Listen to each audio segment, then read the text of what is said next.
Kipping pull-ups and kipping chest to bar. Why are you doing them? I don't think people actually ask that question. I really don't. I think they see other people doing it in their gym or they scroll through an Instagram feed and they think they need to do that. What you need to understand is those people are optimizing and finding a way to as easily as possible meet a standard, aka sports performance. That's the goal for them. If they can do something that makes them get through that workout quicker and still meet the standard and they can get done faster than everybody else, then they win. That's the whole idea. It's a sport. It's not for health. It's not for general fitness. And I don't buy the whole idea of, oh yeah, well, you're doing more work in less time, so it's like the intensity thing. No, I truly think that's BS. I think you should question anyone who does 100 or 150 kipping pull-ups in like a rounds for time sort of environment and labels that as healthy. I really don't think that that's a good perspective at all. I do think it's possible to have maybe select doses for an athlete who has the prerequisite strength, mobility, and technique in like a sub-maximal environment. But how often does that really happen? People are like, yes, I'm doing this so I can learn better shapes and learn core to extremity movement and like those sorts of things. So like, no, like my friends are doing it and I see other people do it, so I want to do it too. Truthfully though, it doesn't really matter what I think because people, including myself, are going to keep doing them either way. So I guess if you can't beat them, educate them. And today, that's what I hope to do for chest to bar pull-ups. Hey, it's Ben Wise, and this is The Fitness Movement.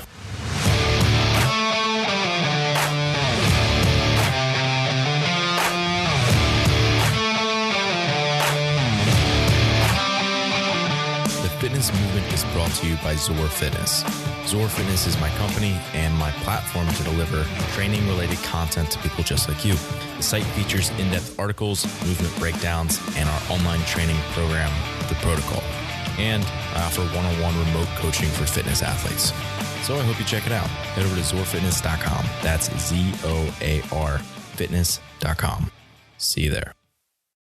And we're back to my rant on chest to bar pull-ups. So I think the first question we got to ask is why chest to bar? Where did those come from? Because just like every other kind of standardized movement out there, it had to come from somewhere. At some point, someone invented a back squat or a front squat or a clean or any of these movements. So it's the same thing with chest to bar. And really, it kind of came at birth from the fact that we're now doing online qualifiers in the sport of fitness. So in 2011, the Open started. That was when we saw chest to bar. They might have been around before that. I actually don't know. But really, at that point, it's like you have all these basically judges in all the gyms around the country and around the world. And they all have to be able to say that was a rep and this was not a rep. And they have to be able to do that with ease because people don't like giving their friends no reps. Again, I think the most important thing is it's really easy to say, yes, you touched your chest. So that's a rep. Check. Looks good. Oh, nope, that one didn't touch. Sorry, no rep. Versus a chin over bar, especially if you're doing a butterfly kip where you actually reach kind of the apex height of your pull-up when you're like maybe 12 inches behind the bar. And especially if you're kind of off to the side at a kind of a weird angle, it's really hard to actually tell if someone's chin made it over the bar. Is it in line with the bar technically over? Is over like by like at least an inch over? Like what is over? It's kind of like gets really gray and it's hard to actually tell. So it's chest to bar just makes it really easy kind of across the board. Okay, yep, it touched, you're good. Or no, it did not, no rep. So that's where it came from. And start of the Open, we've actually seen that every single year in the Open except for 2020. So 20.5, I think everyone expected to see chest to bar, didn't come out. We just had ring muscle ups instead. So we certainly had other gymnastics like toes to bars have been in every single year. I've had some variation of a muscle up every single year. So it's gone back and forth, but chest to bar, while being a staple, actually wasn't in it this year, which is interesting. So let's get into it. The outline of this episode, I'm going to be covering a few different topics. There's a lot that we could go into on this topic, but I'm trying to break it down in kind of segments here. So first, we'll talk about chin over bar pull-ups, just kind of a standard pull-up versus a chest to bar. And not just like the difference, because obviously one's just higher than the other, but like how do you actually train to get better at chest to bar, not just chin over bar? Because a lot of people can do chin over bar, but they struggle with chest to bar. Why? So I'll cover that. I'll talk about building strict strength. So being able to actually develop the ability to be able to do strict pull-ups or strict chest to bar. Talk about the different variations of kipping, basically gymnastics kip or butterfly. And then I'll talk about some different stages of learning. I'll hit each of these. A beginner who's basically going to be doing a gymnastics kip where the strength is typically the limiter there. intermediate athlete who's going to start to learn to do the butterfly kip, and basically the limiters are just going to start to shift for them a little bit. And obviously there's overlap in these categories. And then lastly, advanced, where those limiters again are going to shift. I'll explain what they are and how to overcome them. And basically those limiters are shifting to more global, in other words, like total body limiters. And regardless of where you're at, like whether you see yourself as a beginner, you're going to have a lot of benefit listening to the intermediate or advanced levels, just because you'll kind of see outlining like where you're going to or hopefully going to go, or where you can go with this thing. And same thing for advanced athletes. Like it's super helpful to be like, oh yeah, like if I don't hammer the basics and kind of get back to drills and progressions and strength work regularly, and I'm just constantly kipping all the time and doing that, like I'm probably going to pay for that in the long run, and mechanics are going to hurt, and I'm just not going to be healthy long term. So there's benefit to across the board listening to stages where you are not. All right, so jumping into it, let's talk about chin versus chest to bar, chin over bar versus chest to bar pull-ups.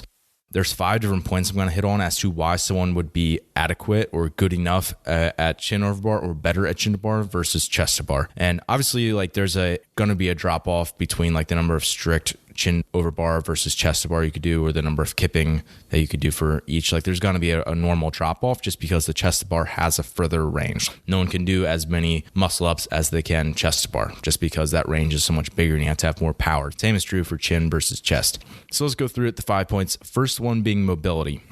So a lot of people, especially who have done a lot of hypertrophy work for their chest and they have really tight pecs. So this is most often guys who have done like lifting in commercial gym. They have really tight chest. They have a hard time getting that last couple of inches of range of motion to be able to actually retract their shoulders all the way, open up through their chest, and be able to actually get their chest to touch the bar. Yeah, it's a challenge for them. So just working on opening up the chest more.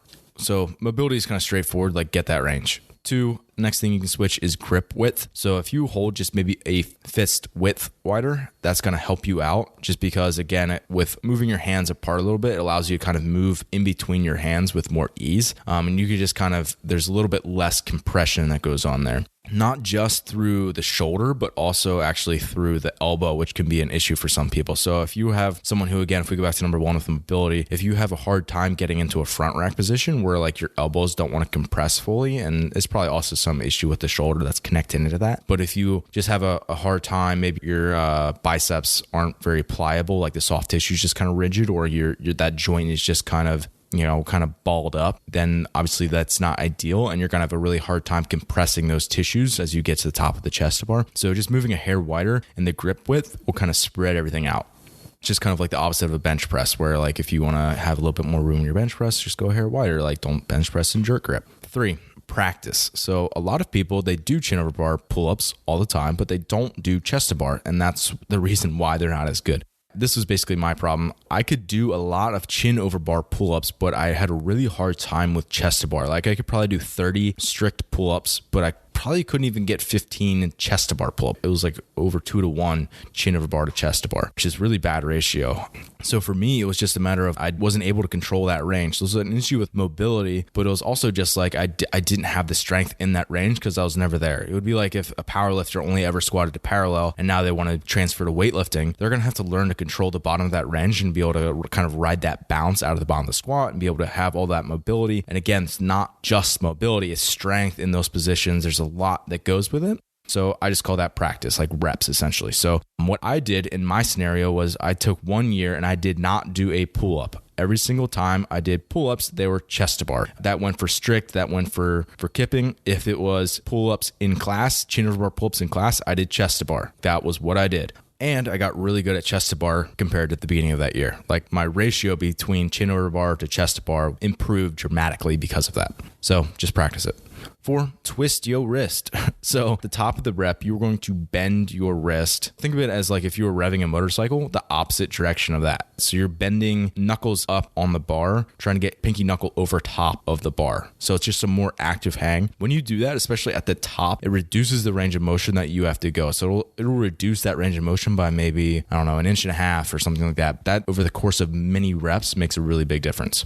5, this one is probably the most likely for everyone, is combination of 1 through 4. Mobility, grip width, practice, and twist your wrist. Again, that was my case. Yes, I'd practiced more. Yes, I had some mobility issues. Yes, I changed my grip a little bit. And yes, I started practicing the technique and the timing. Part of that was twisting my wrist. So I think for most people, it is going to be a combination of those factors. Next, let's talk about building strict strength. So with strict strength, unlike weightlifting, where it's just an absolute number, like can you lift, say 200 pounds and you're clean? Okay, cool, you could do it. The only way you're going to be able to actually lift more is if you put on more strength. That's just the way it goes.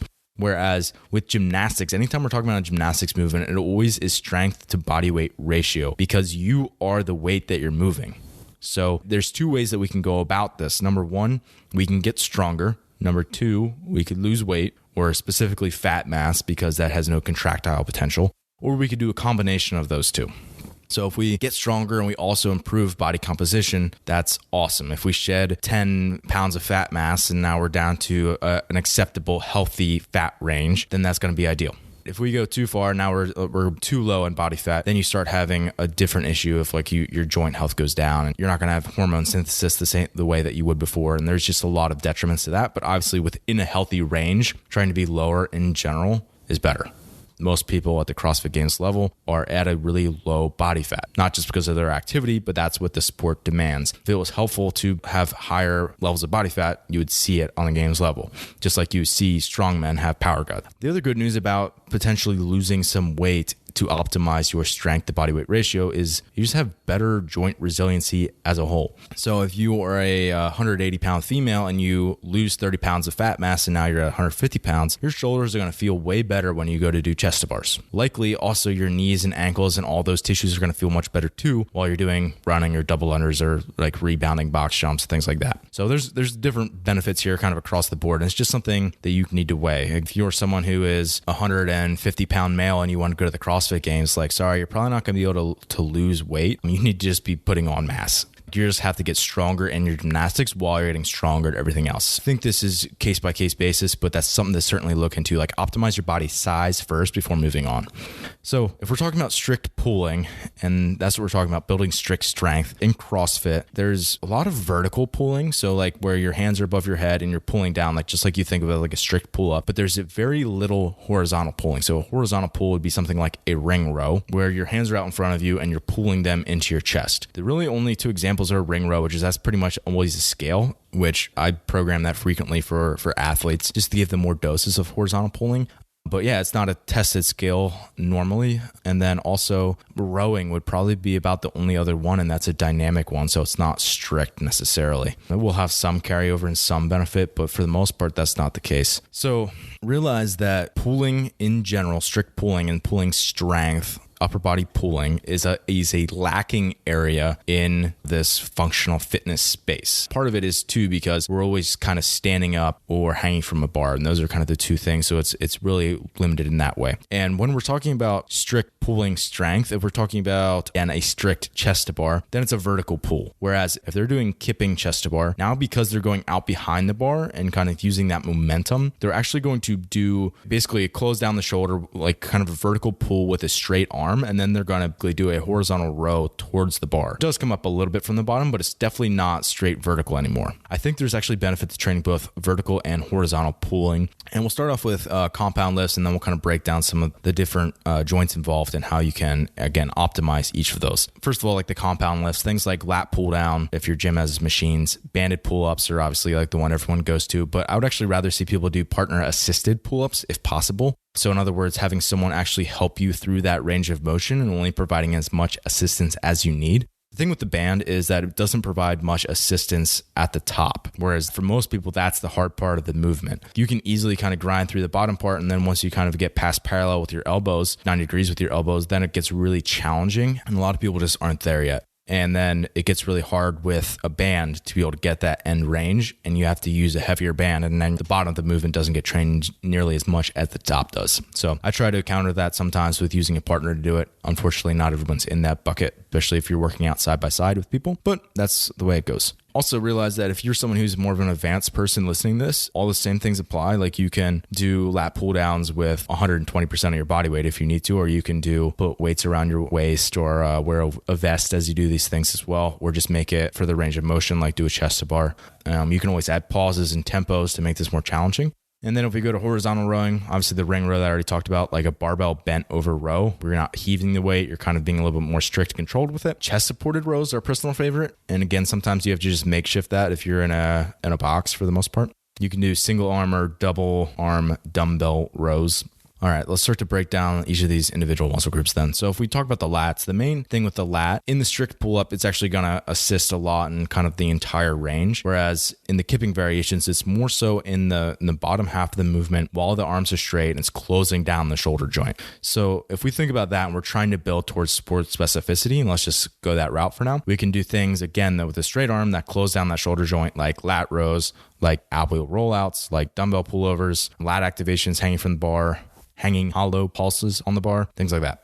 Biceps, so basically elbow flexion, and we have to be both in a concentric and eccentric environment, so basically lifting and lowering. The biceps take a lot of abuse in the lowering phase, especially in the chest bar, especially in the butterfly. And then curls, where you're both pronated and supinated, so think palms up and palms down. You can think supinated, holding a bowl of soup, palms are facing up. So here we can do, again, a variety of things. Barbell curls. I mean, this is basically going to be all curl variations. Palm up, palm down. We can do dumbbell curls, hammer curls, where the thumbs are up as you're moving through. We can do it with bands. And again, these are all just different things that we can kind of throw in for a little bit of variance as we're going through.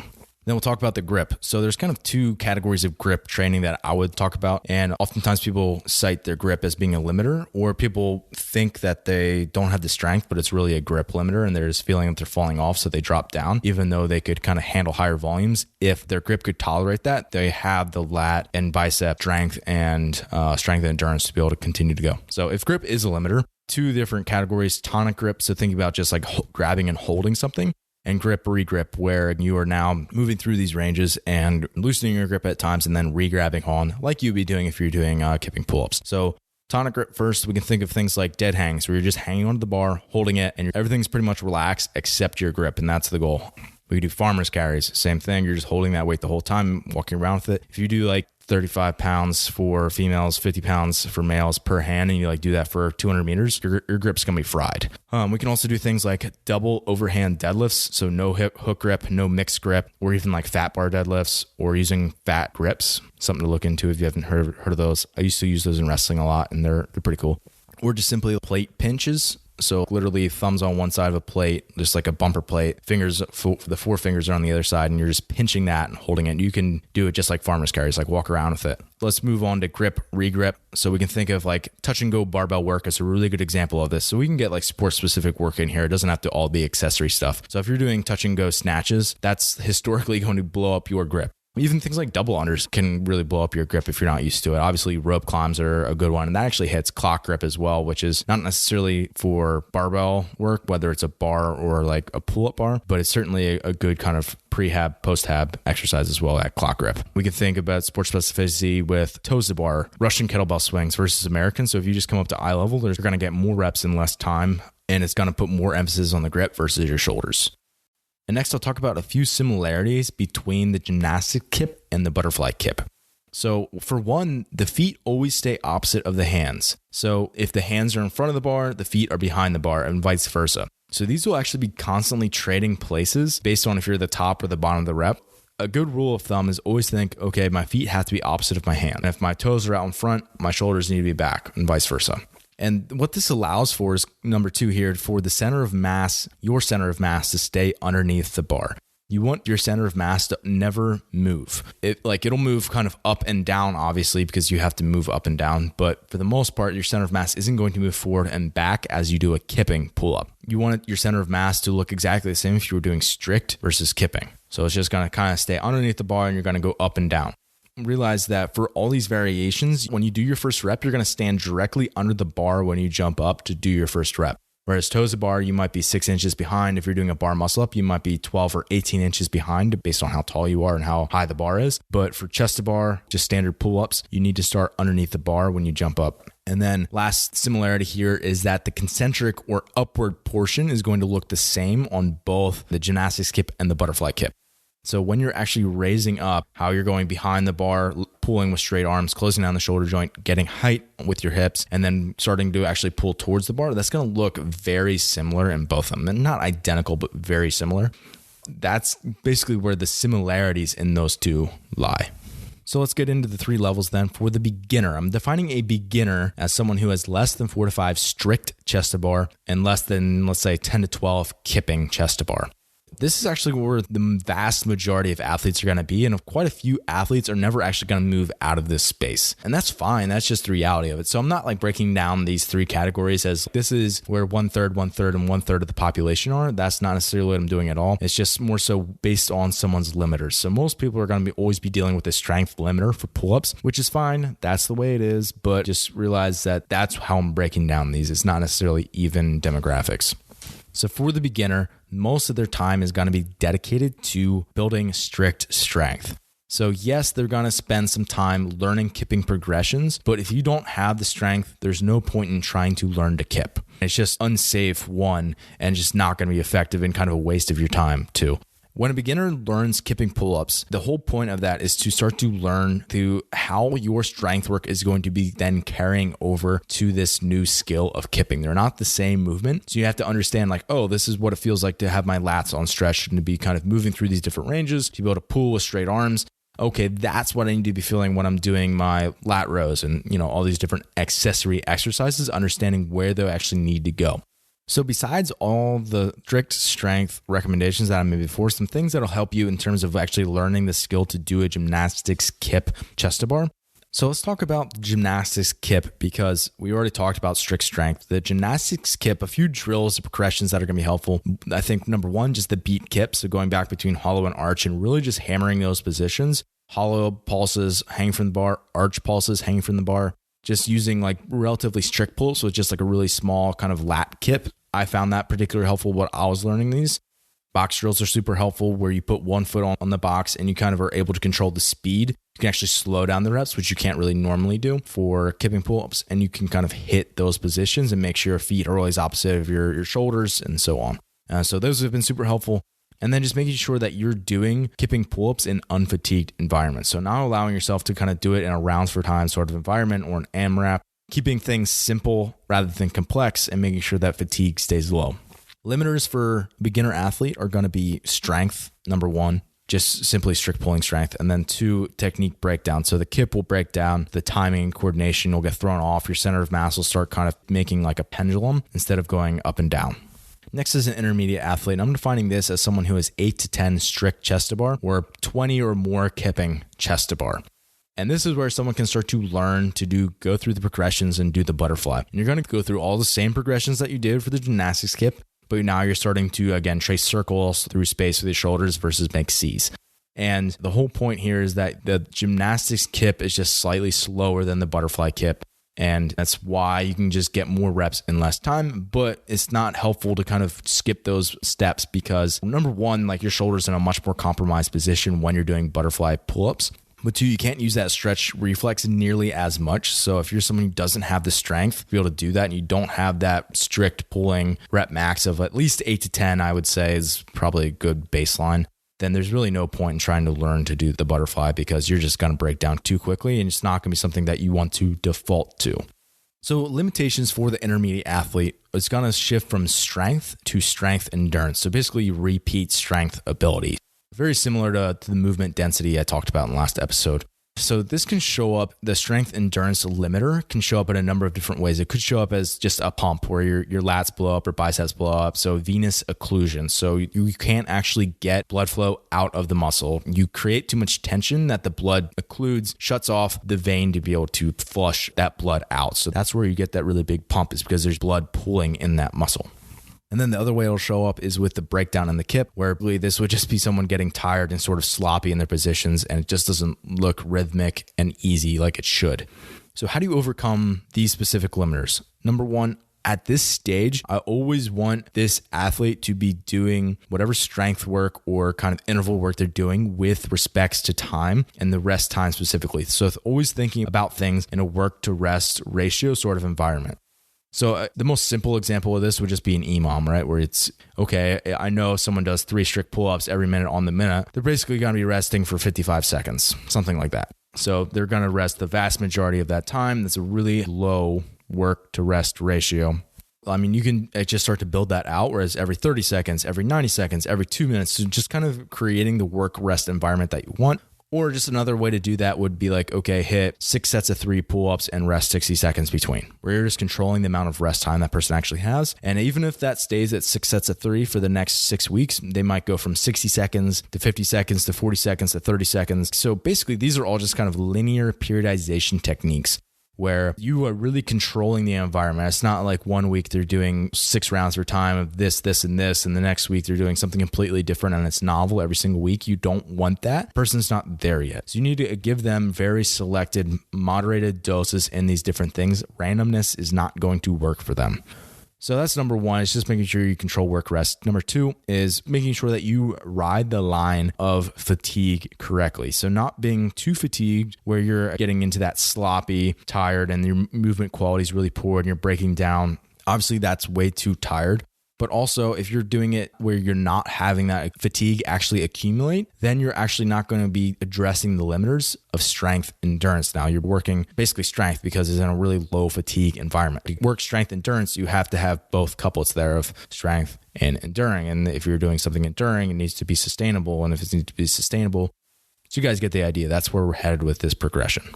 All right, so let's talk about the advanced athlete. So this would be an athlete that I'm defining as at least 15 strict chest-to-bar pull-ups, and they have more than 40 kipping chest-to-bar pull-ups. This is every single CrossFit Games athlete out there. I don't think anyone can probably get to that level without having this.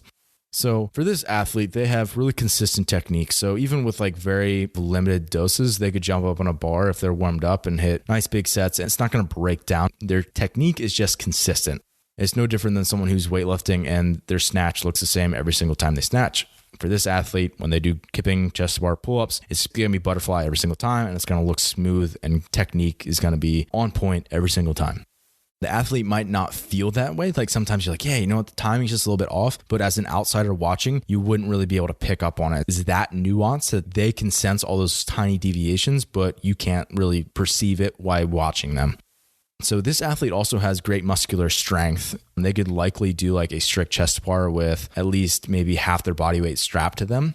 At least, I would say. And they also have really good muscular endurance. So muscular endurance isn't just about repeatability of actually being able to do the movement, but also be able to flush very quickly. So they once they drop down from a set, to be able to clear out that fatigue and be able to hit another big set afterwards quicker, they're really good at that. Essentially, movement density, battery, if it was a weightlifting, that idea.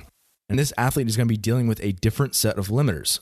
They're going to be dealing with limiters in density. So it's kind of the same venous occlusion muscle pump that the intermediate athlete has, but it's only going to show up for them when they do, 2 or 3 times as many reps in a single go, or when it's just really packed and really dense work, or they have interfering movements. So they're doing like ski ergs and chest to bar. And okay, of course, that's going to blow you up a little bit more.